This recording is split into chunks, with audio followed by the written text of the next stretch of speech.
Noted, and I call the member for Chifley. Thank you, Madam Deputy Speaker. I rise to continue some comments in relation to the APRA annual report that covered a number of significant public policy areas, not the least being the rate of growth in property lending in this country.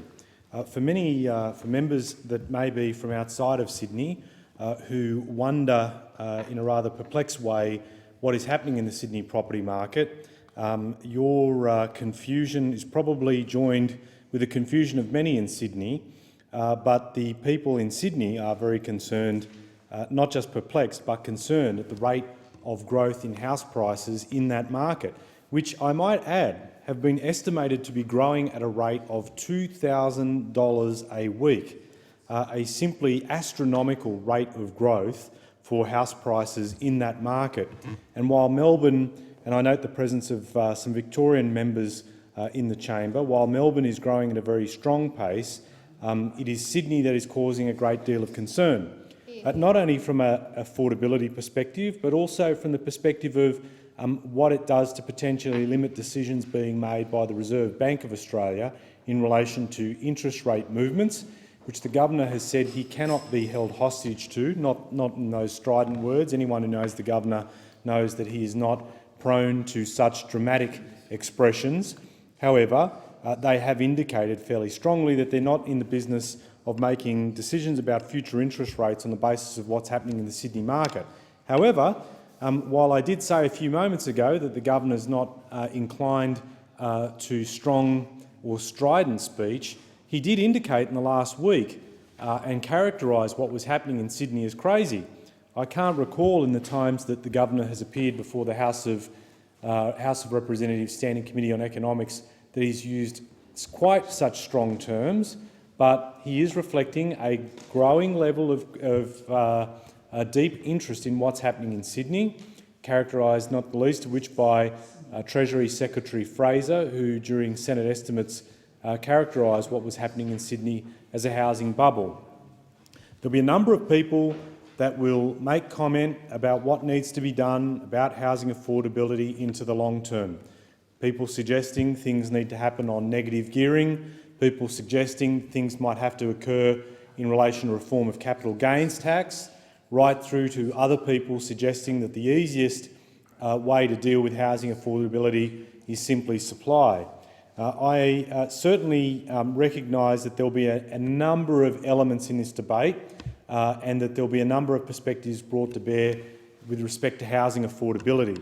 I am mindful too of the Reserve Bank's observations on this, not least of which from people like Deputy Governor Philip Lowe, who's indicated that one of the best ways in terms of dealing with housing affordability would be to improve the quality of transport infrastructure. I note the presence of the member for Macarthur as a fellow Western Sydney resident, long-time Western Sydney resident. He, like I, know that the movement of people in Western Sydney is a massive challenge. I know, driving through his electorate on the way down to here, you'll be early on it might be 5 a.m, you'll see rows of traffic lights as they're making way from his electorate into Sydney, joined on from the Hume onto the M5 or the M7 or the M2. The member for Greenway knows this. I know she was commenting the other day about her early starts for a number of mobile offices she was conducting last week, and knowing how long it would take to travel from some parts of her electorate to others. Western Sydney members know, regardless of politics, that moving people is very difficult and we need to invest more. Regardless of your politics, we need to invest not just in roadways, but making public transport work better, and that will, in the longer term, have some impact on housing affordability because people are moving where access is easier, where the jobs are close. This is a long-term challenge that will bedevil both Labor and Liberal, regardless of your politics, and whether or not we're prepared to spend. In the short term, so negative gearing, capital gains, housing supply, these are all long-term. Right now what I get is a lot of real estate agents in my neck of the woods out in Mount Druitt telling me that investors are crawling over each other. I had one real estate agent tell me that nearly 3/4 of the sales that he was doing was for investors.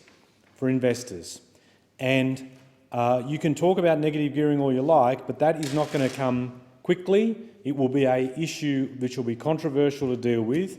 The question is now, are investors getting access to easy capital? And I would say that in some cases, when you look at the stats, it'd be hard-pressed not to believe that that is not happening.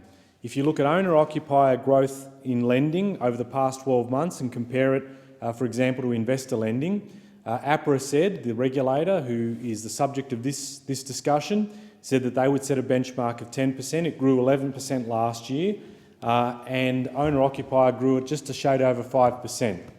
So the issue is, what is being done to keep a check on easy financing as it's occurring in the sector? And I'm not just making these claims up. APRA themselves were looking at behaviour of lenders to investment lenders, and they indicated that there was room for improvement in credit assessments. How do I know this? Refer to Wayne Byers, the chairman of APRA, in his 13 May speech to the COBA CEO and Director Forum in Sydney, where he would say that based on the hypothetical borrower scenarios that were put to a variety of lenders, he said, and I quote, "The first surprising result from our review was the very wide range of loan amounts that hypothetically were offered to our borrowers. It was not uncommon to find the most generous lender was prepared to lend in order of 50% more than the conservative lender. 50% more on an investment property loan." And then went to say one significant factor behind differences in serviceability assessments, particularly for owner-occupiers, was how ADIs measured the borrower's living expenses. As a regulator, it's hard to understand the rationale for large differences in what should be a relatively objective and extremely critical metric. And so we're seeing the treatment of other income sources having an impact on lending decisions. Other areas of interest for the regulator was the discount or haircut applied to declared rental income, interest rate buffers and interest-only loans and the growth in those loans. So the question has to be, if we're seeing huge variability between lenders in what they're prepared to provide to investors, and those investors are snapping up properties left, right and centre, and it's a social issue for me in my area because I'm having properties being purchased and the competition between investors raising prices. Rent prices in my part of the world are growing very strongly, and I have low and middle income people being denied the opportunity to either purchase or rent and being forced further and further out on the urban fringes. This is a social issue. I'm not the only one to observe this. This is other people as well, regulators and people like the Treasury Secretary observing that these are social issues. And what is a regulator prepared to do? Now, APRA is making all sorts of excuses as to whether or not they'll actually act. One, taking note that the rate of growth is slowing to about 10.4% and thinking that 0.4% won't make much of a difference and won't compel them to act. And the other point they're making is that if they do act to try and curb individual lenders, that what they'll do is impose macroprudential tools in the form of increased capital requirements on those lenders, but they will not be transparent and open about it. They will not report those actions to the market. They will not report those actions to shareholders. If there are lenders that are prepared, in some cases, to lend 50% more than more conservative lenders, if they are feeding what has been described as a market frenzy, and APRA is simply not prepared to report on that publicly, that is an issue of concern. It raised eyebrows on the committee, and I note, regardless of your politics on the committee, a number of us expressed surprise that APRA would do this behind closed doors. APRA's claim is they don't want to cause particular problems in terms of the market standing of individual lenders. But if these lenders are behaving in a way that is creating unserviceable loans, that if interest rates move upwards, no one's suggesting that'll happen in the short term, whether or not the serviceability will be achievable for people, what will happen to loans and what the broader economic impact of that is, it is simply untenable that those lenders are not dragged out into the public, exposed for their lending practices, and APRA is prepared to countenance this. I do not think this is realistic. Those lenders that are behaving outside of the bounds of what conservative lenders are prepared to do, behaviour is a potential economic issue and needs to be dealt with. I'm very concerned about APRA seemingly dragging the chain on this or seemingly not prepared to act in a transparent way, and I do not think that this is the end of this discussion. I thank the member for